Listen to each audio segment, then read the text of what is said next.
Allez, accélère un peu, Maui. Allez, allez, allez. 7000 hectares de nature, à l'état sauvage. Une impression de bout du monde. Allez, on accélère encore. Allez. Dans l'estuaire de la baie de Somme, à marée basse, la mer se retire de 15 km, révélant ainsi les sillons du fleuve au beau milieu d'un désert de sable. Oh, quelle équipe! Yves est guide. Chaque matin, il s'aventure dans l'estuaire avec un groupe de touristes. Ils filent en direction de la Manche, à bord d'une pirogue qu'il a rapportée de Polynésie. Si on regarde, eh ben là, il y a 20 cm d'eau. Il y a des moments, il y a 10 cm d'eau. Donc la pirogue, elle a l'avantage, on est 12 personnes qui ne s'ennuient pas à diriger. Ça va plus vite qu'un kayak. Donc c'est vraiment quelque chose de super. Le groupe peut ainsi s'approcher au plus près de la vie sauvage. La baie de Somme est l'un des plus gros axes migratoires d'Europe pour les oiseaux. Ce matin, des goélands et un cormoran noir. Allez, on lâche pas! Mais les stars de la baie, ce sont les phoques. Et regardez les phoques, on les voit là-bas. Il y a tout un banc de phoques là-bas. Ils sont près de 800 à coloniser l'estuaire. Regardez le phoque devant, sur la droite. Le petit, c'est un petit de l'année dernière celui-là. Il y a juste un phoque là devant qui fait la banane. Il fait la banane, en fait, c'est pour rester. Donc il monte son centre de gravité pour rester au sol avec le courant. Mais il a besoin, le phoque, de rester sur le sable pendant 30% du temps, 20% du temps, pour prendre le soleil, les rayons, les vitamines D, qui fait du beau poil. Et après, il passe l'hiver tranquillement. Avec ses étendues de sable à perte de vue, la baie de Somme est un paradis pour ces mammifères. Après avoir été massivement chassés jusque dans les années 70, les phoques avaient disparu du paysage. Depuis l'interdiction de la chasse, ils sont réapparus à proximité des côtes. La baie de Somme, elle est large. C'est une nurserie des petits poissons.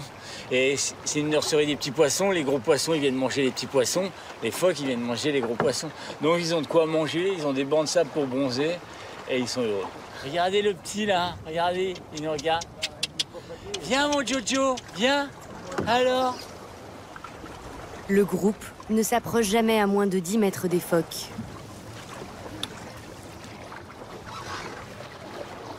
Est-ce qu'on les dérange là, Yves? Non, là c'est la marée montante, donc en fait c'est eux qui sont venus nous voir. Donc ils sont curieux, ils viennent nous voir, mais on les dérange pas du tout. Ils savent qu'ils peuvent partir et non. Allez Jojo, viens. Fabrice est agent immobilier à Amiens. Il passe tous ses week-ends en baie de Somme, dans sa résidence secondaire. Avec Lilou, sa fille de 13 ans. Il y en a là, il y en a 1, 2, 3, 4, 5. Il y en a 5 là. Ah, il y en a un là aussi derrière. Je sais pas, ils ont une tête mignonne, ils ont une petite truffe. Et ils ont des petites oreilles et puis ils sortent à moitié leur tête. Et donc du coup, c'est mignon. C'est un équilibre, c'est une nécessité de venir ici. C'est ma purge. Voilà, je vais vous faire goûter un petit gâteau battu, vous allez voir. À mi-parcours, Yves prévoit une halte gourmande sur un îlot de sable. Et voilà, on est entouré par l'eau. Hein, là. Alors le gâteau battu, c'est le gâteau local. Donc à la base, les marins, quand ils baptisent leur bateau, ils faisaient, donc la famille, elle venait avec des bouteilles et un gâteau battu. Il y a quand même beaucoup d'œufs et pas mal de beurre, mais c'est super bon, vous allez voir. En pleine dégustation, Un petit peu de réconfort avant de repartir. le groupe est rattrapé par la marée montante. Et ça, c'est le deuxième. Vous regardez, il n'y a plus qu'une petite île là. Allez, vous aidez, on met tout dedans et on est reparti. Mathilde, elle est pas mal ici. Yves met au défi son groupe, qui restera les pieds hors de l'eau le plus longtemps.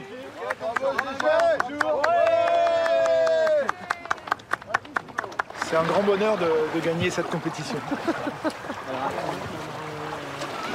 heure, il y a 3-4 mètres d'eau là au-dessus de nos têtes. Donc c'est le moment de penser au retour. Salut la calèche! La balade en pirogue coûte 40 € par personne. Chaque année, la baie de Somme attire plus d'1,5 million de visiteurs.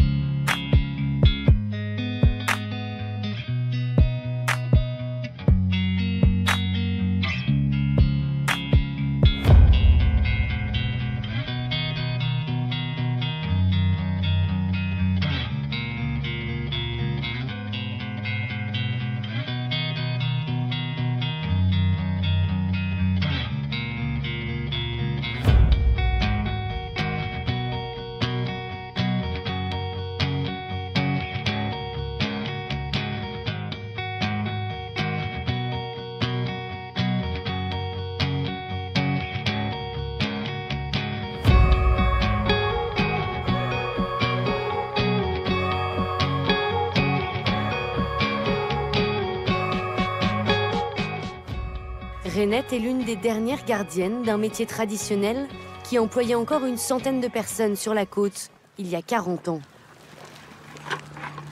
Elle est verrotière. Rainette ramasse des vers dans la vase à marée basse.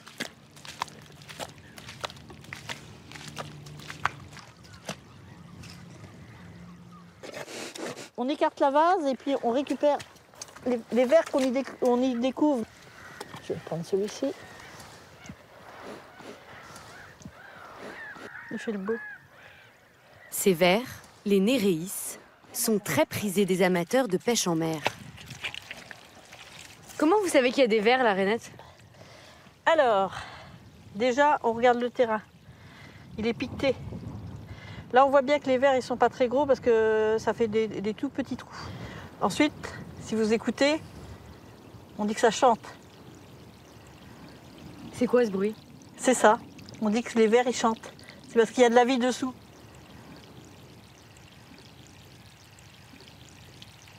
Rainette a commencé à l'âge de 9 ans. Ma maman faisait ça. Donc, j'étais pas une enfant particulièrement calme, donc forcément elle m'emmenait avec elle. Ça évitait que je mette le bazar dans la fratrie. Et puis moi j'ai aimé, on l'a tous fait, hein, mes frères et sœurs on l'a tous fait, mais en fin de compte, je suis la seule qui suis restée dedans. La difficulté, c'est qu'on s'enfonce dans la vase.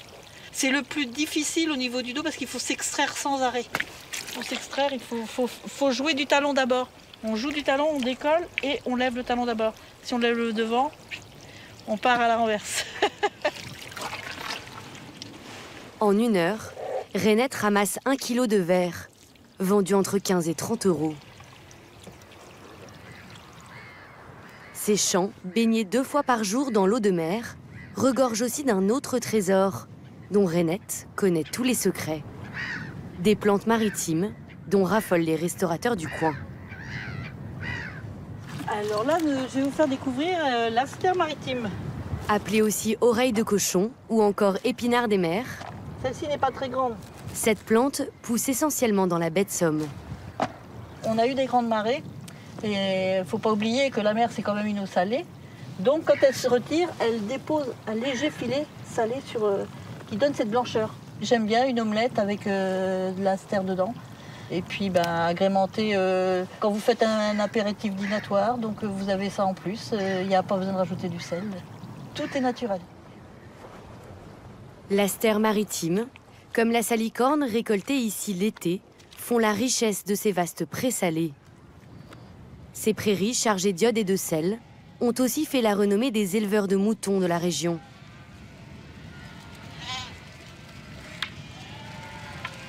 Ils y emmènent paître leurs agneaux pour donner à leur chair un goût d'exception.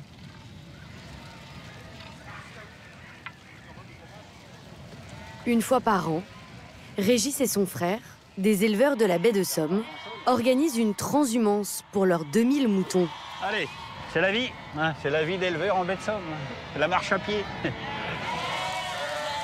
Une traversée de 5 km en direction de la baie. Les jeunes agneaux ont entre 1 et 3 mois. Pour gérer le troupeau, aux côtés de Régis, des bénévoles et ses 3 frères. Vincent, lui aussi éleveur, et Denis le berger. C'est lui qui restera auprès des bêtes pendant toute la saison. Doucement, doucement, doucement, là, n'allez pas trop vite, doucement. Oh non, il n'y a pas le feu, ça va aller. En 1952, leur père avait débuté l'élevage avec seulement 6 brebis. Jusqu'à sa mort l'an dernier, il les accompagnait lors de cette grande fête annuelle où tout le monde dans la baie participe à sa manière. Au son du pipasso, la cornemuse picarde.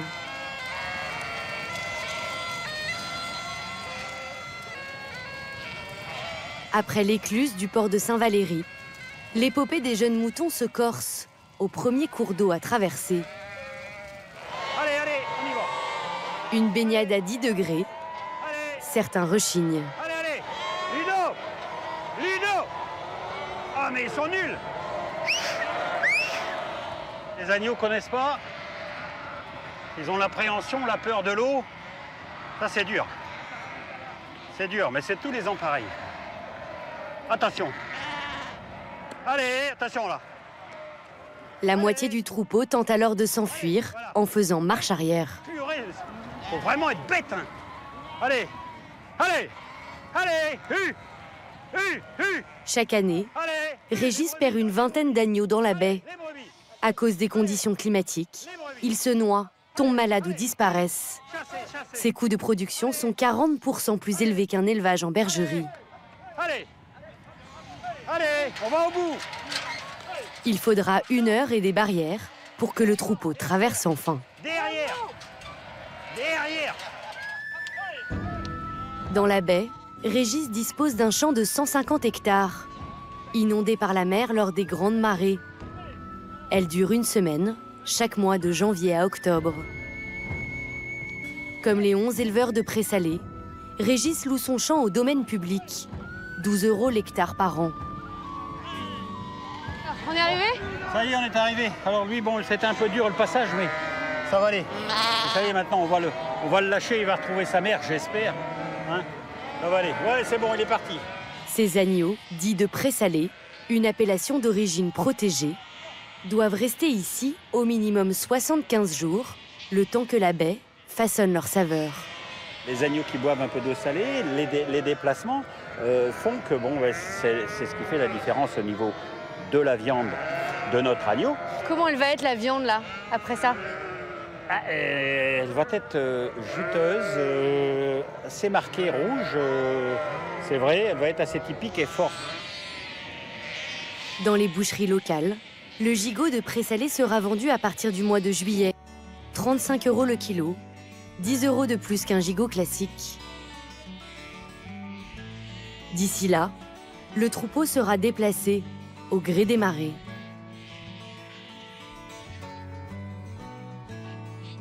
Pour le bonheur des éleveurs, la surface des pré-salés s'agrandit d'année en année, car l'eau ne cesse de reculer. L'estuaire s'ensable progressivement, un phénomène naturel présent dans toutes les baies du monde.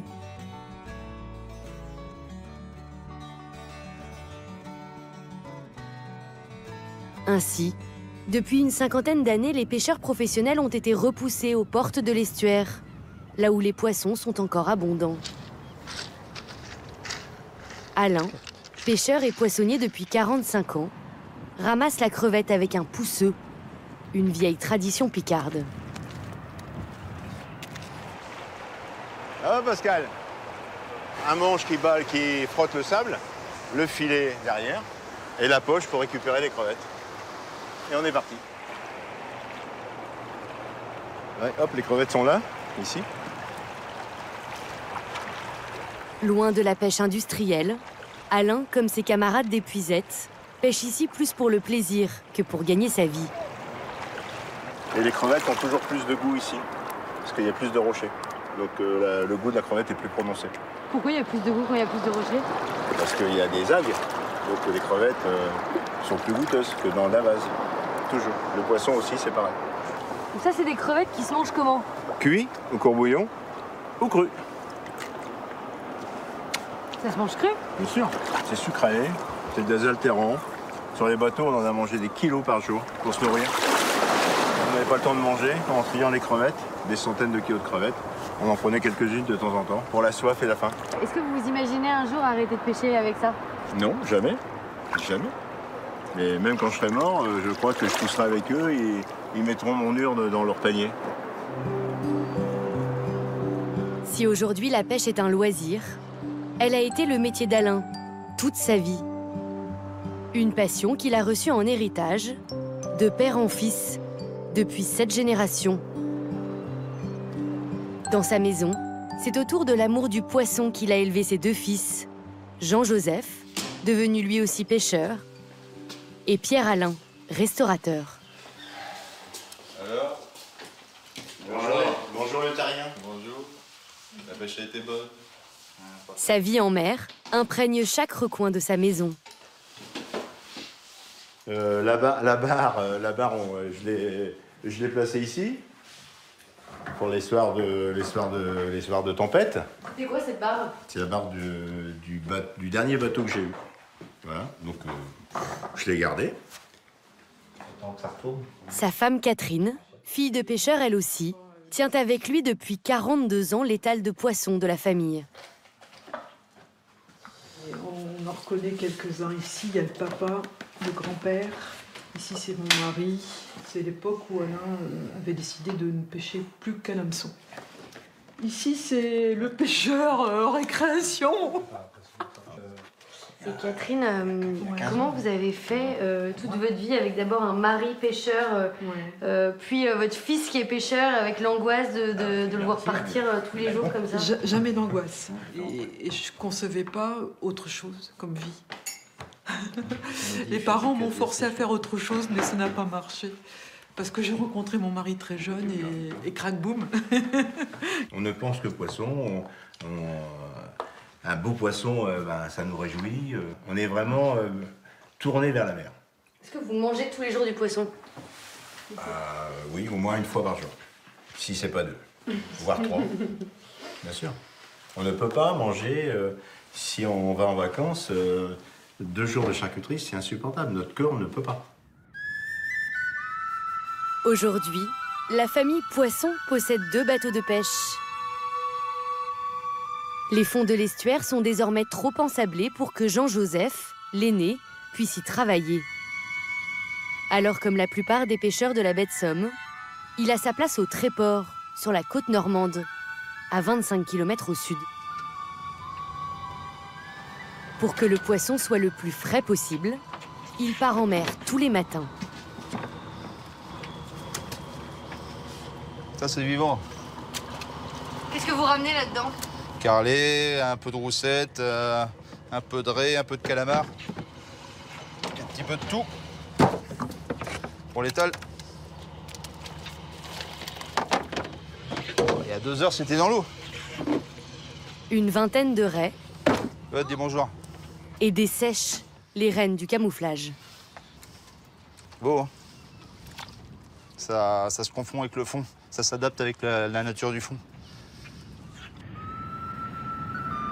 Au total, Jean-Joseph rapporte ce matin une 30aine de kilos de poissons. Direction l'étal de ses parents, à Cailleux-sur-Mer, au sud de l'estuaire.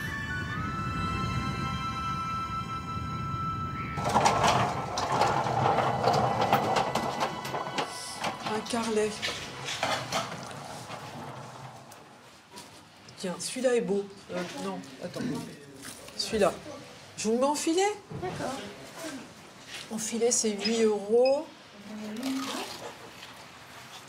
Tout est pêché par votre fils, là? Ouais. Oui. C'est pour ça qu'il est beau, le poisson. Tu vas le poêler également, hein, le calamar. Oui, d'accord. Tu le marines avant. Hein? Huile d'olive, gingembre râpé, zeste de citron vert, thym frais, Ail, râpé, sel, poivre. Ok. Qu'est-ce que vous allez faire avec tout ça? Une choucroute de la mer. Vous arrêtez pas là, vous allez prendre toute l'étale là. Mais je viens de loin, moi, pour venir chercher du bon poisson. C'est Je viens de Belgique. Bon, bah voilà ma cocotte, ça. Les touristes représentent 80% de la clientèle de l'étal, belges ou parisiens pour la plupart. Mais les plus belles pièces du jour ne sont pas ici. Alain les réserve à son fils restaurateur. Pierre Alain, 26 ans. Bonjour. Ben voilà, la commande. Merci. Bel arrivage. Le chef improvise son menu en fonction de la pêche du jour. Ça, c'est le top du top. Ça, c'est un calamar. Ça sera bien tendre. On va le faire en mijoter. Diplômé d'école hôtelière, Pierre Alain a ouvert son restaurant à 20 ans. Il prépare lui-même son poisson et ses coquilles Saint-Jacques. Donc là, ils sont vraiment vivantes. Hein. C'est magnifique.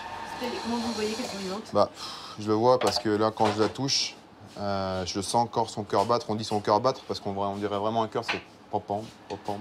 Ça s'appelle la barbe de Saint-Jacques. Ça, avec ça, c'est un concentré de goût. On peut faire une sauce magnifique, une sauce de la mer, tout simplement, au vin blanc. C'est magnifique. Avec les Saint-Jacques, c'est top. Avec Saint-Jacques du Frère, je préfère travailler ces Saint-Jacques-là parce que mon but, c'est de perpétuer côté familial dans mon restaurant. Sinon, je ne ferais peut-être pas ce métier. La vedette de l'arrivage, c'est ce homard bleu, un des premiers de la saison. Ça, c'est mon père qui me l'a appris. On va l'endormir avant de le tuer, par respect pour le produit, parce qu'il va souffrir un petit peu.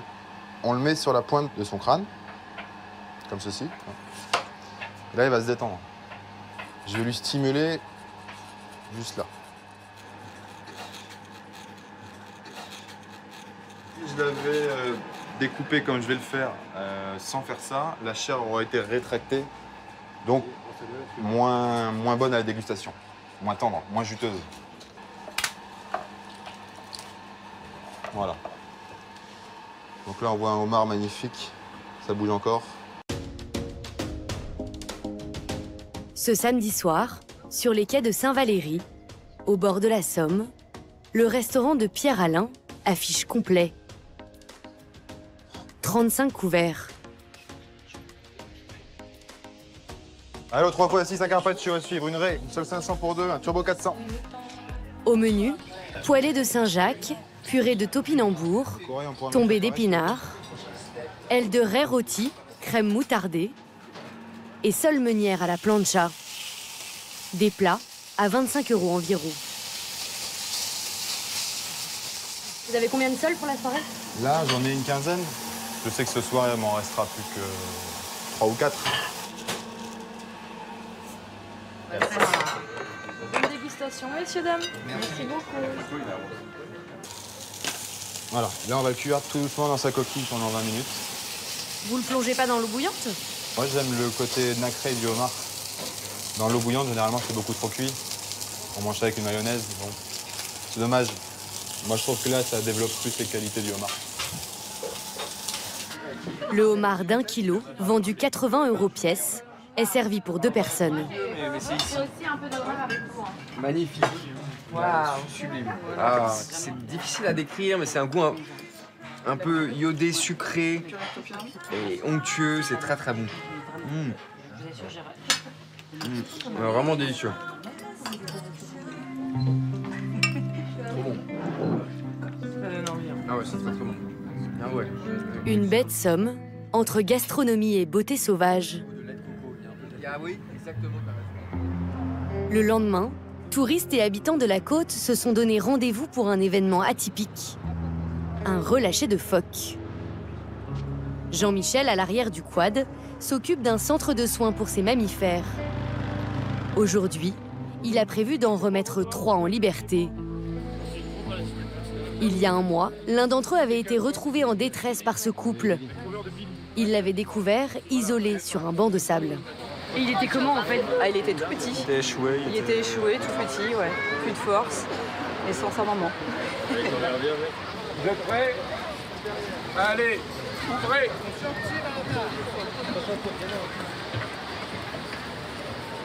Ces bébés phoques sont restés quelques mois au centre, le temps d'être sevrés. Aujourd'hui, Emmanuel, Aurore et Billy sont suffisamment gros et autonomes pour se nourrir seuls en mer. Billy semble malgré tout avoir un peu peur de prendre le large. Ils ont passé un certain temps en centre de soins, ils s'attachent, voilà. José, recule-toi, s'il te Et plaît. ils ont quasiment tous, ils nous font un peu de tourisme avant d'aller à l'eau. Mais ils vont y aller. Hein. C'est pas un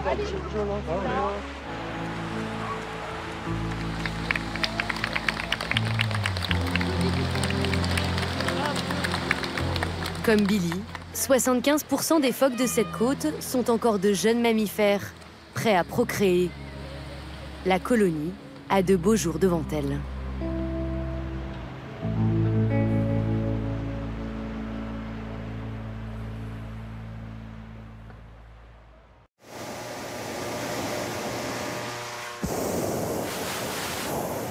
Bonjour, je m'appelle Charles, c'est moi qui vous emmène. Bonjour Charles. On va mettre le ballon debout. Une fois qu'il est debout, je vous invite à monter dans la nacelle. Là-haut, vous n'aurez pas froid. Ça fait longtemps que vous faites ça? Non, depuis hier. Pour leurs 20 ans de mariage, Laurence et son époux Joss s'offrent un week-end dans la vallée de la Loire, avec survol de la région en ballon. Comme dans les avions, pas de distanciation, mais le masque. Ces Lyonnais partagent la nacelle avec un autre couple. Durée du vol 1 heure, 215 € par personne.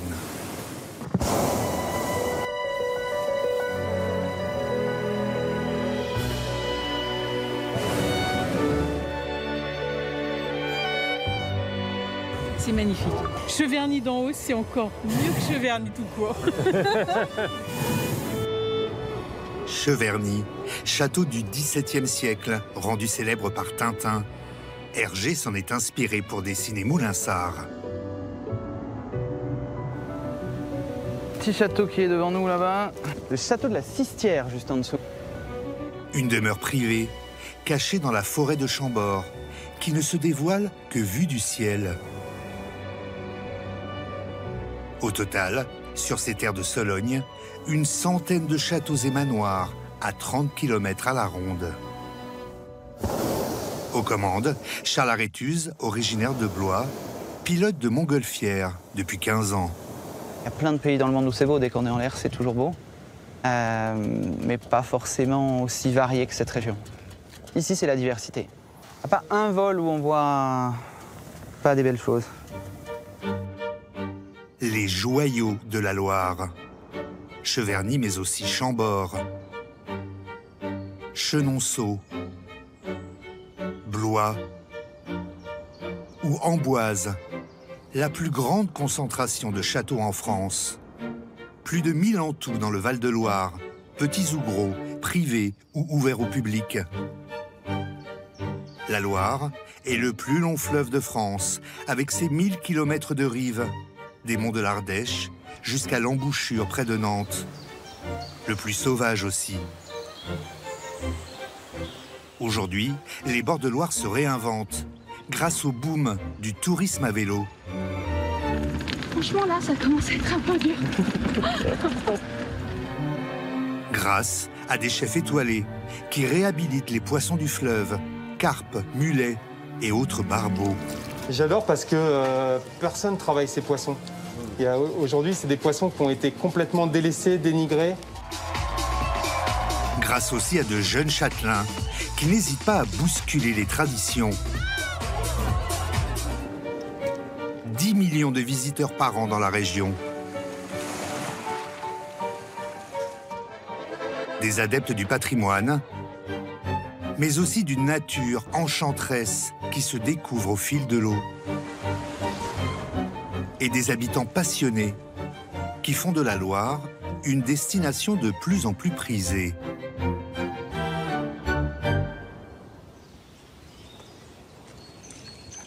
Dans la vallée des Rois, place à la Petite Reine. Une nouvelle forme de tourisme a explosé le long du fleuve. Ouais, je vais vous expliquer du coup la carte, le code, les itinéraires, etc. Okay. Vous allez où du coup aujourd'hui? À Chambord. Sans surprise, j'ai envie de vous dire.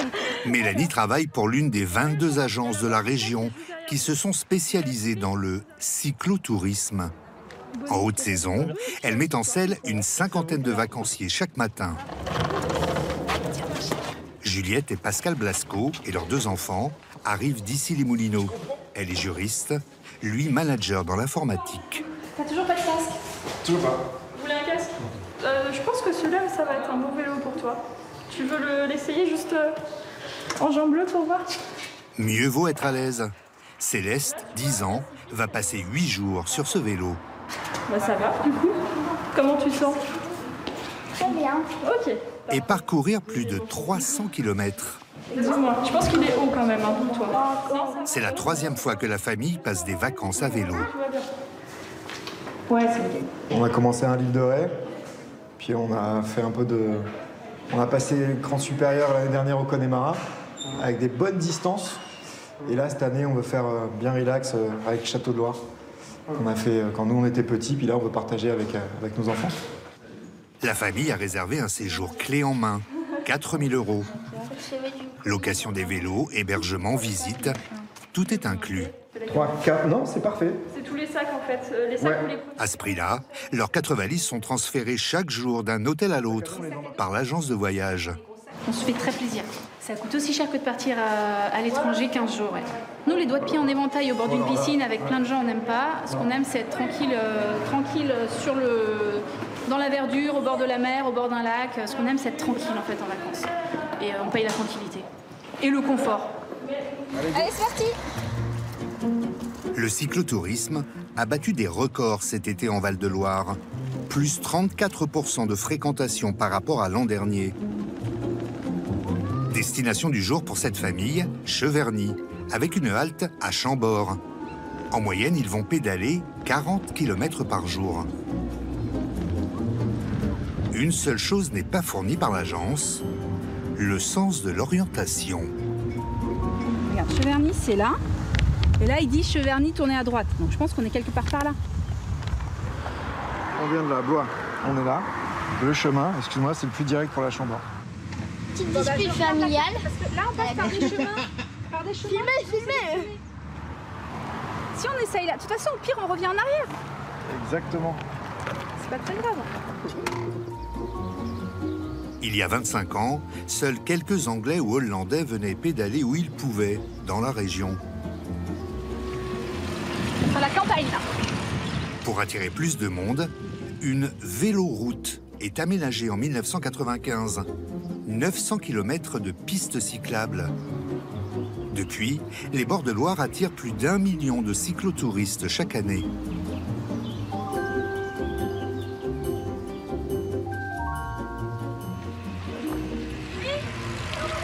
Regarde, je suis au bord, quoi, ou un autre? Non, pas encore. Tous les 30 km, la route éloigne les touristes du fleuve et les amène dans les terres. Vous avez faim? Oui! Une manne financière pour les villages. Les adeptes du 2 roues dépensent 34 millions d'euros chaque année dans la région. Vous voulez boire quelque chose? Boire, manger.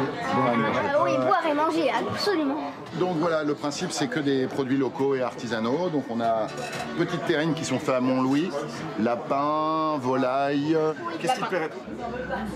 Sanglier, s'il vous plaît. Oh, et un petit fromage de vache. Ouais, et un petit fromage de... Et là on est pas mal. Et là ça va changer. Allez, hop. Chaque cyclotouriste dépense en moyenne 80 € par jour. Après l'effort, le réconfort! 25% de plus qu'un automobiliste. Une aubaine pour Stéphane, 53 ans, ancien opticien à Blois. Et les petites glaces artisanales. Merci. Tac. C'est une bonne tête, ça. Alors, ça doit être les caramels blancs. Et le classique. Il y a 3 ans, il a eu l'idée de racheter un local municipal désaffecté sur la véloroute, à Saint-Dié-sur-Loire, 1000 habitants, pour en faire le bistrot vélo, le routier des cyclistes. On est juste sur la Loire à vélo et Le tracé passe ici pour aller à Chambord. Donc on n'a que des vélos qui passent. On a 500 vélos par jour de mai à septembre. On n'a pas assez de parking à vélo d'ailleurs des fois, mais non, il y a une belle activité. Un check Covid. Merci beaucoup. Allez, on check. Et bonne balade. Merci. Suite de l'étape du jour, tranquillement, à travers la forêt. 5 km jusqu'au plus célèbre des châteaux de la Loire, Chambord, et ses 5500 hectares de parcs et jardins, la surface de Paris. Le joyau de la Renaissance, bâti pour le roi François Ier, est au programme de CM1 des enfants. Mais regarde-moi, elle est dans les champs. Céleste! Allez, parti. Céleste le voit enfin pour de vrai. On sent les séquelles du confinement là. À force de prendre son temps, la famille arrive à Chambord à 17 h, une demi-heure seulement avant la fermeture. Même si l'agence de voyage leur a fourni des billets coupe-fil, visite au pas de course. Ça, c'est le brownie. Il y a la salle du trône de l'autre côté. Ah, bah si on allait voir la salle du trône. Il nous reste 19 minutes. J'aimerais bien une cuisine comme ça. Eh ouais, c'est une bonne surface pour cuisiner. Céleste tente d'immortaliser les lieux, tous azimuts. Je filme tout, je lira plus tard. Elle regarde plus tard. C'est une visite express. 9 minutes. C'est un peu dommage, non? Oui, mais bon, la vie est longue, hein. On reviendra. Ils ne verront qu'une fraction des 60 pièces ouvertes à la visite, avant de terminer face au célèbre jardin à la française. Oh, tu prends une photo? Ça va se fixer sur la rétine, ça. C'est digne de ce nom, ce château. C'est magnifique. La journée est loin d'être finie. Si leur valise arrive presque miraculeusement à l'hôtel, livré par le patron de l'agence de cyclotourisme. Bonjour Bernard. Ah, bonjour. Bonjour. Je te dépose les bagages de monsieur et madame Blasco. Eux ont encore 17 km à parcourir. Merci du croque là. Franchement là, ça commence à être un peu dur. Ils sont où les enfants? Ils sont un peu loin devant là. Ils ont intérêt à nous tirer bientôt. Il est 21 h passées lorsque la famille arrive à l'hôtel. Enfin. Ouais, on peut arriver. Pour cette nuit, elle a choisi un 4 étoiles. Alors, découvrons. Alors là, il y a une petite chambre, les gars. Il est bon? Mais là, c'est bon. Bon bah, demain. Le premier jour est toujours pénible sur la fin de la journée. Et après... Après une grosse nuit. Le dernier jour, on se dit que c'est simple et qu'on va recommencer. Et c'est parce que c'est de plus en plus simple qu'on se dit que... Voilà. Plus haute. Et comme on n'est pas des grands sportifs... Enfin, moi, je suis pas une grande sportive. Donc le premier jour, je morfle un peu. Aïe.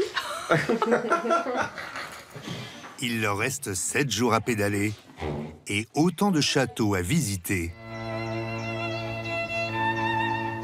À cause du Covid, la plupart d'entre eux ont vu leur fréquentation chuter de 15 à 20% par rapport au mois de juillet de l'an dernier, comme le château de Blois. Cet autre joyau de la Renaissance a perdu 1 million d'euros pendant le confinement, un quart de ses revenus annuels. Alors pour surprendre et séduire à nouveau, il n'hésite pas à chambouler les convenances. On inspire, on étire, on va chercher tout en haut, on tire les bras, le dos, les fessiers, les jambes. Séance de sophrologie sous le regard perplexe des habitants du château. Bien inspiré par le nez. Elle est facturée 15 €, visite incluse. Et souffler par la bouche. Sereinement, chacune à son rythme. Depuis qu'il a rouvert il y a 3 mois, le château ne peut plus compter sur ses 30% de touristes étrangers. Du coup, il cherche à fidéliser une clientèle locale. On va tourner la tête doucement. Il y a même un cours de Qigong dans les jardins. Allez, on va essayer de se connecter aux énergies qui nous entourent. Et on va prendre une douche énergétique. Une gymnastique chinoise qu'Evelyne Vasseur enseigne habituellement dans les effluves de sueur des salles de gym de Blois. À un moment donné, je regardais le drapeau là, avec les lys et je me disais, ah, tous ces rois, toutes ces reines qui sont passés là, est-ce qu'ils se sont dit qu'un jour, il y aurait des fous qui feraient du qigong dans le jardin. On va pousser tous les petits nuages qui sont au-dessus. On pousse tous ces petits nuages indésirables. Mathilde, 39 ans, habite juste en face, sur la place du château. Elle connaît le monument par cœur, mais s'est laissée tenter par cette nouvelle expérience.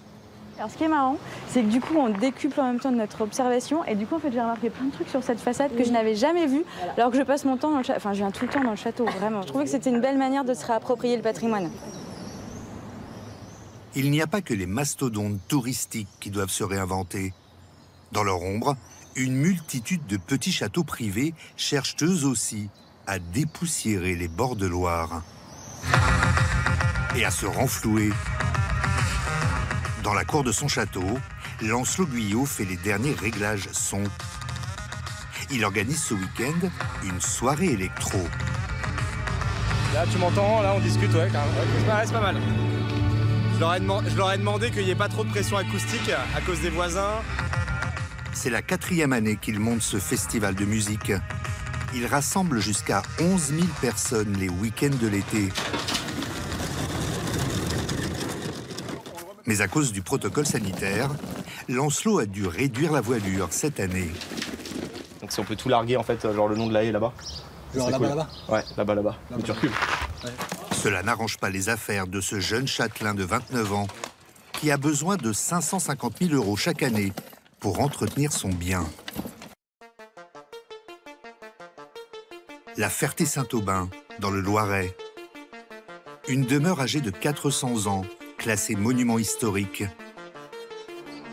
Avec sa terrasse post-Renaissance entourée de douves. Son écurie du XVIIe et son parc bucolique. C'est pas contradictoire de faire venir de la musique ultra moderne? Non, pourquoi?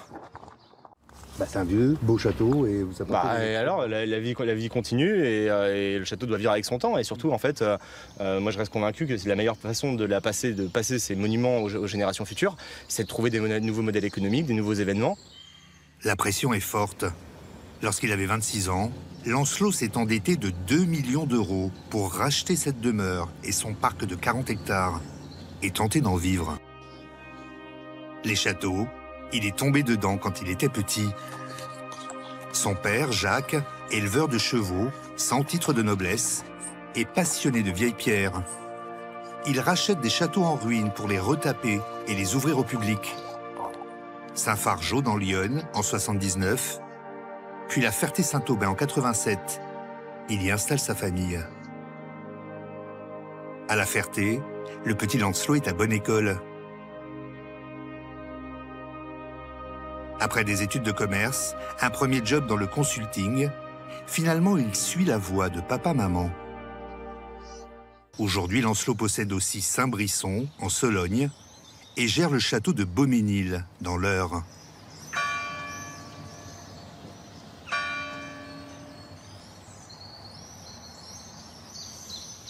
Il y a 2 ans, il rachète à ses parents la Ferté-Saint-Aubin.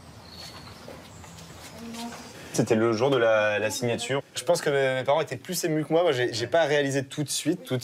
Pour moi, ce serait important de pas avoir cette étiquette aussi fils à papa, que j'aurais pas supporté, je pense.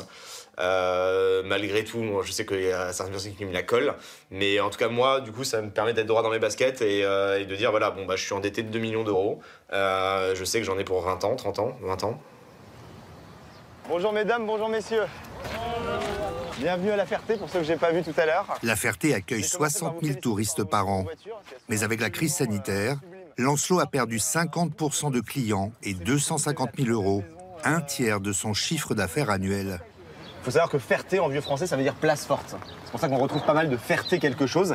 À chaque fois, c'était des villages qui se constituaient en fait autour d'une ancienne place forte. Pour tenter de sauver sa saison et se démarquer de ses prestigieux concurrents, il redouble d'imagination. Visite privée, escape game. Sur les bien me suivre à l'étage, s'il vous plaît. Pardon. Et même un Cluedo, grandeur nature. Venez. Direction le salon.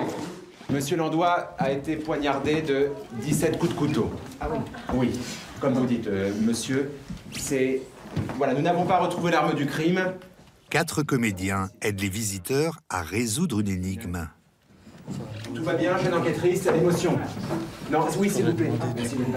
Oui, tout à fait, 8. Allez-y. 4 au cœur. 3. Vous êtes mort, monsieur, déjà. Oui, parce qu'il faut être précis, hein. Au total, la billetterie rapporte 500 000 € chaque année. Bonjour. Insuffisant pour faire face aux gros travaux. On réchafaude pour réchafauder. Pourquoi? Bah Pas trop? Tiens, Romain. À la hauteur, ça va pas du tout. Mais... Ah, et je lui avais demandé de baisser les pieds au maximum. Ah, oui. Au lieu de partir en vacances, Lancelot s'est lancé dans la restauration de la toiture de l'orangerie qu'il loue l'été pour des mariages. Ouais. Donc, par rapport à la bascule. ouais, moi, celle-là, si on peut la garder, ça me va. Ouais. Et en fait, j'aurais peut-être changé juste les deux. Les deux côte à côte, ouais. D'accord. D'accord. En fait, on avait des points étapes, notamment pour libérer, notamment de l'autre côté, pour libérer l'échafaudage côté cour d'honneur pour qu'à la saison touristique, les gens viennent visiter le château et qu'ils n'aient pas un échafaudage en pleine face quand ils arrivent. Là, on est sur l'arrière, donc c'est moins gênant. Les travaux seront achevés en octobre, si tout ne s'écroule pas avant. Là, c'est... Là, à mon avis, si je mets mon pied sur le truc, elle bascule complètement, quoi. Et là, on voit en fait que les pierres de corniche ont été très très dégradées et que déjà au 19e siècle, ça devait être dans un sale état, puisqu'ils ont recalé en fait avec... là, c'est des bouts de tomates. Ouais. Une seule grosse pierre à changer coûte 1 000 €. Pour l'ensemble de la toiture, Lancelot en aura pour 300 000 € de sa poche.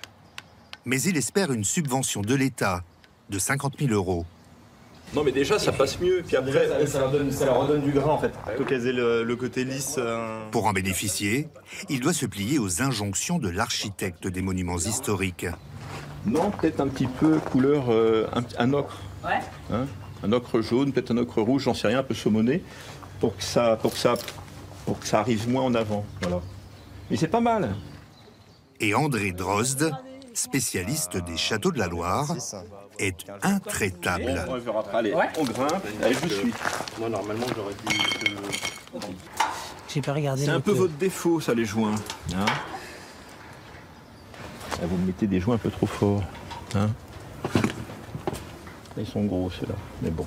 Par contre, ce qui serait bien, c'est de virer tous les joints de Vassy. Monsieur Drozd, c'est quoi votre rôle quand vous venez ici?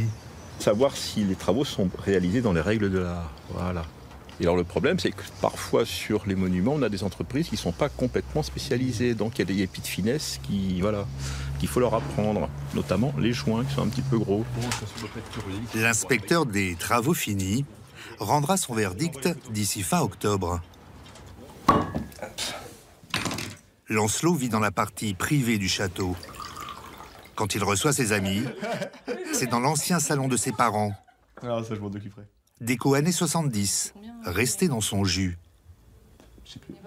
Toute son énergie, il la consacre à faire vivre son château. Lancelot se dégage un salaire de 1 000 € par mois. À 29 ans, il est toujours célibataire. Quand on est jeune châtelain, est-ce que ça aide pour séduire, pour draguer? Les questions sont piégeuses. Hein. Bah normalement oui. Non, honnêtement, oui, si j'avais le temps. Voilà. Et ce qui me rend profondément heureux au quotidien et aujourd'hui, c'est ça. Et je me dis tout simplement que le jour où je dois rencontrer quelqu'un, ça sera peut-être une évidence, en tout cas j'espère, et qu'elle acceptera de partager ma vie, ce qui est loin d'être évident. Ça va les gars ? Lancelot ne trouvera pas sa châtelaine à la fameuse soirée électro, bien trop occupé à gérer l'organisation. J'avais oublié de mettre une fermeture ici. Et du coup, en début de soirée, ça va, c'est pas gênant. Mais en deuxième partie de soirée, les gens aiment bien aller dans les petits coins sombres. Et j'ai pas envie qu'ils aillent non plus fouiner partout. La soirée a lieu dans la cour d'honneur. Ambiance garden party. 5 DJ locaux vont se succéder sur la terrasse Louis XIII. Un verre de rosé, s'il vous plaît. Covid oblige, la jauge est limitée à 500 personnes. Prix d'entrée 14 €. Une chambre de blonde. Ok. Après, une autre personne, donc ça nous fait 5,50. Beaucoup de jeunes d'Orléans ont fait le déplacement. C'est à 30 minutes. La fête chez Lancelot remplace les boîtes de nuit, toujours fermées. DJ au top, franchement, ambiance 4, magnifique. Ambiance, c'est la fête. Puis de ma mère, c'est magnifique. On vous aime. Et après le confinement, c'est plaisir d'être dans un autre cadre qu'être dans une soirée maison. L'électro paye les tuiles, l'électro paye les tuiles, les ardoises pour être précis. Ce que je sais et ce qui est important, c'est mon cap, c'est mon programme de travaux, c'est mon travail avec mes artisans et je fais tout ça pour ça. Et tant pis si la pelouse en a pris un coup. Les 16 soirées électro de l'été ont rapporté 60 000 € à Lancelot, 30% de moins que l'an passé. Mais de quoi sauver un peu les meubles après le confinement.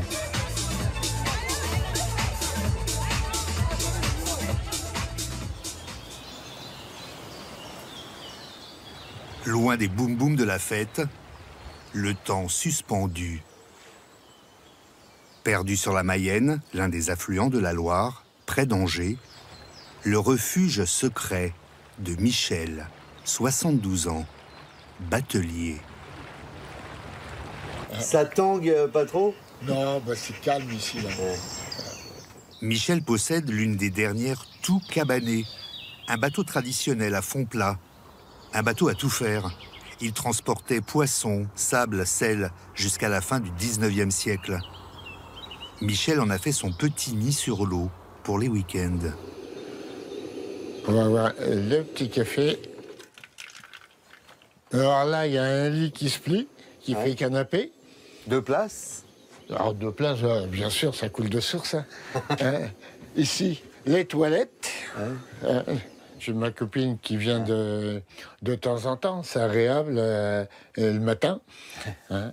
Mais souvent, je pars tout seul. Je préfère être seul. Au moins, ça me permet de réfléchir un petit peu, puis d'être vraiment tranquille. Hein. Né sur les bords de Loire, à Angers, ce passionné du fleuve a eu 1000 vies. Il faut que je pousse parce que... Mécano-garagiste, guide-interprète en Laponie, pilote de bateau-mouche. Son plaisir depuis la retraite, voguer sur la Loire et ses dizaines de cours d'eau. Le grand amour de sa vie. Alors la Loire, je la compare à une femme. Imprévisible, chiante par moments. Et qu'en fin de compte, on sait, des fois, on ne sait jamais comment la prendre. Des fois, elle est haute, des fois, elle est basse. On zigzague entre les bancs de sable. Et il y a un charme. C'est jamais la même chose. Ça, c'est la différence entre les rivières et ce fleuve, la Loire, qui est magique. Il y a 10 ans, Madame, surfant sur la vague du tourisme vert, Michel a monté avec sa fille Audrey un petit business de balade en gabar, un autre bateau traditionnel. Audrey, tu veux enlever le bout à l'avant sur le mât? Audrey, avant, était secrétaire dans une entreprise de housse de siège pour poids lourds. Moins sexy que de naviguer sur la Loire. Les cordages, ils sont dégagés. Après 3 semaines de formation, elle a passé son permis de pilote de gabar et s'est lancée dans l'aventure avec son père. Ok, donc bienvenue à tous à bord de la Bohème pour cette soirée. Donc on est parti de Bushman et on va aller maintenant jusqu'à Bébar en Loire. Je vais commencer par vous servir une petite coupe de crément et je vous souhaite une très très bonne soirée. Merci. C'est régional, ça fait pas de mal. Ça pourrait faire un bon slogan. Oui, c'est clair, c'est pas mal. C'est bien trouvé. Ça fait du bien? Ouais, ça fait du bien. 10 clients à bord. Ils ont payé 45 € pour cet apéro. 2 heures de promenade jusqu'à la tombée de la nuit. Merci, on appelle comment? Il suffit jamais d'aller très loin pour trouver son petit côté de bonheur et de pouvoir décompresser en fait aussi. À la barre, Michel gère les sautes d'humeur de ce long fleuve pas si tranquille. Courant, banc de sable mouvant, à peine 20 cm de fond parfois, ne navigue pas qui veut sur la Loire. On va d'un bord à l'autre, hein. Tout droit, non. Sur la Loire, on ne le fait jamais. Hein. Il faut zigzaguer, il faut savoir lire la Loire. Ouais, tous ceux qui naviguent sur la Loire, ils sont tous retrouvés bloqués sur un banc de sable. Et comment on s'en sort? Avec un râteau, on ratisse en dessous, on met une passerelle pour faire un courant qui va au nez du bateau, puis petit à petit, on tourne le bateau. Moi, un jour, je suis resté bloqué 2 jours. Un fleuve qu'on dit sauvage, car il n'y a pas d'écluse, et très peu de barrages pour contrôler son niveau, ce qui en fait son charme, unique en Europe. La bohème, ça voulait dire on est heureux. Mais la Loire n'est pas majestueuse qu'en surface. Elle regorge aussi de trésors, blottis dans son lit sablonneux. Dans les cafés voisins, nous étions quelques-uns qui attendions la gloire. Et bien que... Seuls les initiés savent les dénicher. Le chef 2 étoiles, Christophe Hay, a mis les poissons de la Loire à l'honneur sur sa carte. 2 fois par mois, ce natif de Vendôme part pêcher aux aurores. Moi, c'est toute ma vie et toute mon enfance, la pêche. C'est quelque chose que j'ai pratiqué de façon assidue, puisque du coup, j'ai fait des concours de pêche quand j'étais jeune. Pêche à la ligne, donc j'ai été champion cadet de pêche au coup en Eure-et-Loire.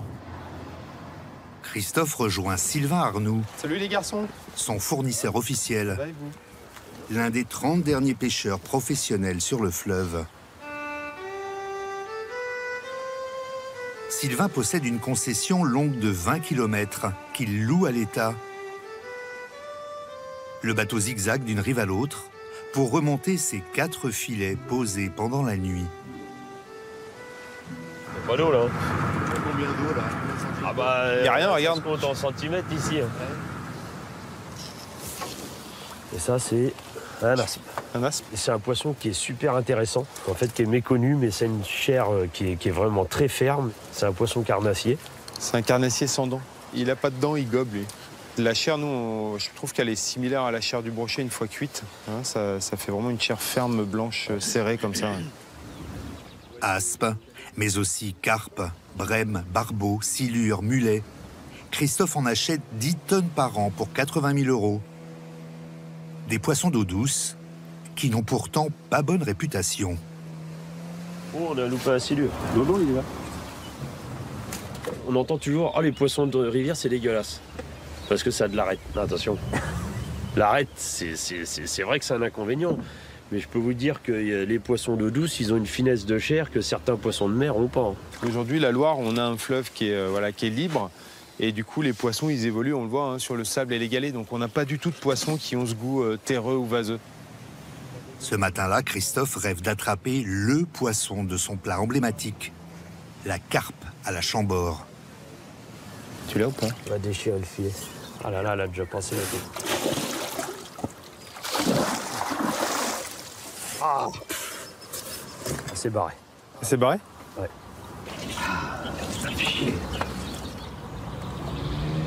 La carpe est maligne et rebelle. Heureusement, Christophe en a d'autres en stock dans son restaurant. Ouvert en 2016 à Montlivaud, un village du Loir-et-Cher de 1300 âmes, l'établissement compte une brigade de 11 cuisiniers. Au menu, caviar de Sologne, mais aussi mulet de Loire fumé au tilleul, décoré de pastilles de radis. Des recettes du terroir qui ont valu au chef Christophe d'être doublement étoilé l'an dernier. Ils ne sont que 2 dans la région. Voilà la bête. La carpe, c'est vraiment un poisson qui est doux en fait. Là, c'est une miroir, donc on a quelques écailles sur le dos et tout le reste, c'est de la peau. Ouais. Une belle bête de 8 kilos. Préparer une carpe n'est pas une mince affaire. La chair, elle est magnifique. Là. Christophe, fils de boucher, formé chez Paul Bocuse, a mis 5 mois à apprendre l'art de désarrêter les filets. on remonte là et on réincise. Voilà. Ça, c'est superbe, hein. On a des reflets arc-en-ciel dessus, c'est très très beau. Et là, on est en pleine chair, quoi. Voilà, donc là, on arrive dans la partie du dos où il y a le plus d'arêtes. Là, on entend. Hein, là, c'est que des arêtes. On pourrait limite faire des sacs à main avec. Hein. En cuir de carpe. La carpe à la Chambord existait probablement au temps de François Ier. Elle est toujours servie aujourd'hui, entière et farcie de champignons, d'écrevisses, de lard et de truffes. Chez Christophe, mêmes ingrédients. La truffe. Mais présentation revisitée. 57 € pour cette carpe de Loire, devenue glamour. On va à la 2. Le chef ajoute la touche finale, jusque dans la salle. Et on finit avec cette sauce au vin rouge de Cheverny. Profitez bien. Merci beaucoup. C'est une belle association, effectivement, terre-mer, entre la viande et puis... je n'ai pas encore goûté les crustacés, mais le vin rouge, c'est très bien. C'est un très beau travail et c'est bien de remettre en valeur le terroir d'antan, à travers ses produits, son histoire. C'est un plat qui est juste magique, celui-ci. 265 € par personne, tout de même, le menu dégustation. 9 plats, 20 compris. Mais sur les bords de Loire, au niveau culinaire, il y en a pour toutes les bourses et tous les goûts.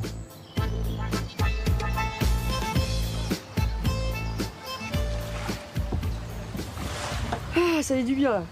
Florent et Thierry, deux copains, et leurs enfants, s'offrent régulièrement une petite virée sur le fleuve. On a fait 20 km hier et une dizaine aujourd'hui. Ils ont organisé leur périple pour arriver à midi pile chez Jojo, l'une des dizaines de guinguettes installées en bord de Loire. Bonjour. Avec la calculatrice pour faire l'édition. Ah bah, fallait les premiers, soyez les bienvenus chez Jojo. Ces marins d'eau douce habitent à quelques kilomètres en aval. Ça va être super là. Ouais. Ici, allez messieurs, c'est bien de la regarder, vous avez le droit d'y goûter, l'eau de la Loire. La guinguette est installée dans le lit du fleuve, à la merci de chaque crue. Le site, entièrement démontable, est régulièrement inondé. Du coup, moi, ce sera la salade angevine. Une salade angevine à la carte. L'établissement existe depuis 1959. Ah, c'est le bon... Ah ben, ça va bien moins marcher comme ça. Olivier Ducrot est le troisième propriétaire, gardien de l'esprit des lieux depuis 20 ans. Dans le plan Covid-19, on est obligé d'avoir la protection. C'est anti-pare-balles, tout. Elle tourne bien, votre brasserie? Je ne suis pas une brasserie, je suis une guinguette. La guinguette, c'est populaire, c'est de la convivialité, c'est... Bouteille de rosé Les Rochelle. C'est l'accordéon, c'est des gens qui chantent. C'est ça, la guinguette. Autour d'une bonne table, si tu arrives à avoir les trois, le site, la bonne table et la convivialité, avec la musique, bah, c'est le succès des guinguettes. En cuisine, la carte est simple. 8 plats et 2 fritures. Une andouillette, l'eau et le saumon. Le sang encore. Il y aura du confit autour maintenant. Bavette, entrecôte, andouillette. Et ce qu'on voit le plus, c'est le cendre beurre blanc. C'est ça. Ça, c'est un classique aussi, ça, c'est Ah, quoi, ça, c'est le grand classique du bord de Loire. Ça, c'est les anguilles sauvages de France. Ouais. 24 € pour les anguilles. Les bavettes sans sauce. Et 15 € pour la bavette. Ce midi, 110 couverts à servir en 1h30. La cantine, vaut mieux vous avoir en photo, vous avez quand même. Vous faites votre choix, messieurs dames. Un petit apéritif. Jean-Yves et Kiki connaissent la carte presque par cœur. Et moi, je vais prendre cendre au beurre de framboise. Alors, un cendre au beurre de framboise. Ces instituteurs des Côtes d'Armor n'envisagent pas de vacances d'été sans une halte chez Jojo. Ça fait combien d'années que vous venez ici? Oh, ça dirait quoi, plus de 10 ans. Ouais, ça doit faire ça, ouais. Mais une seule fois dans l'année. Et c'est toujours sur votre chemin ou vous êtes prêt à faire un petit détour? Ah non, on fait un détour. On fait un détour. On passe par la guinguette pour traverser la France. Ouais. Tu dirais quoi? Je passe 100-200 km exprès. Ouais, je dirais ça à peu près, ouais. C'est vraiment un endroit Je pense qu'on peut emmener n'importe qui ici. Je vois pas comment on peut être indifférent au charme de la guinguette, quoi. Moi, je resterais bien là, dans mon camion, camper 2-3 jours. Ça me dérangerait pas de rester là. Les petits poissons, la friture de Joël, c'était monsieur. Le cendre beurre de framboise. Ouais, super. On va vous souhaiter un bon appétit. Merci. Il vous manque rien. Merci à vous. Non, c'est parfait. 15h30, fin du service de midi. Déjà le moment de s'attaquer à celui du soir. On est complet, monsieur, ce soir. Désolé. Bon week-end. Au revoir. Olivier se lance à la recherche d'un renfort pour le service. Si on a une personne en plus, ce serait pas mal. On a l'habitude d'envoyer du lourd, mais c'est pour soulager l'équipe. Sinon, ton gars, tu l'as eu ou pas? Non, ouais, il est pas dispo, sinon je suis en train de chercher un deuxième. Dommage, ouais, parce qu'on est... ça va nous booster ce soir. Ouais. Bon, bah écoute... Ok, ça marche. Bon, bah c'est cool. Au bout de quelques coups de téléphone, Jessica, 42 ans, habituée des boulots d'appoint dans la vente ou la restauration, répond à l'appel. Je trouve les numéros de table. Donc je t'explique. On part de la table de 2 là-bas. C'est son premier extra ici. Les petites tables carrées, elles ont des lettres. D'accord. Fais un tour, je veux que tu te repères. Ouais. Ok. Ça marche. Merci la biche. Elle a 10 minutes à peine pour s'habituer au lieu. Mon Dieu. Eh ma chérie, allez, bienvenue chez Jojo. Ouais. Ce soir, la guinguette atteint sa capacité maximale, 150 couverts. En 20 minutes, le restaurant est complet. Putain, on est chauffé. Là, j'ai un coca, 3 sauvignons. 4 saucissons, olives, là, 105. Ça marche. Et toutes les commandes tombent en même temps. On y va, Je me fais on y va. exploser. Mais alors aujourd'hui, dis donc... Ah, j'ai pris 160 apéros, là. La cuisine a du mal à suivre. Moi, j'ai la A11 et 12, chef. La 21, chef. Ralentissez un petit peu en salle, s'il vous plaît. Pour sa première soirée, Jessica ne commet aucun impair. Et pour faire patienter les clients, la guinguette va dégainer son arme secrète. 20 ans de thé dansant dans les doigts. Annie et son accordéon sont là chaque week-end et jours fériés.